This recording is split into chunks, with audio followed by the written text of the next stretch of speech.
ঘর দেয় না কেন, ভোট দেবো না। হ্যাঁ ভোট দেবো না, কেন? দেবোই নি কোনো পার্টি पार्टी बदल लिया साला। দেবো না। বাল সালে আইসে সকলার নামে, আর আমার তা কাটিয়ে দিল। বালির বউ তার নামেও আইসে। হ্যাঁ, তোমার তোমার দেয় না ঘর, তাই তো? না কাটিয়ে দিছে। मेरे साथ अन्याय हुआ है, मेरे साथ अन्याय हुआ है और मैं अब किसी के साथ अन्याय नहीं होने दूंगा।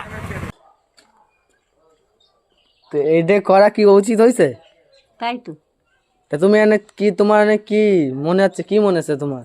আমি কেউ ভোট দেবো না। ভোট দিবা না, তাই তো? না, কেন কোনো শান্ত আলিও দেবো না, ये बड़ी अच्छी बात कही है। দেবই নি। আচ্ছা, আর কালকে টাকা দিয়ে ভোট বেড়াই, তাকে নামে ঘর আসে, আর আমি হুরুনি মানুষ, আমার নামে ঘরটা কাটিয়ে দিল। হ্যাঁ, এই কি ভালো আছে? তোর বাবা তো ভাই নেই, এই তো ভাইছে। হ্যাঁ। হ্যাঁ, সরকারি জিনিস। তো এটা উচিত হয় না। তাই তো। তো ঠিক আছে,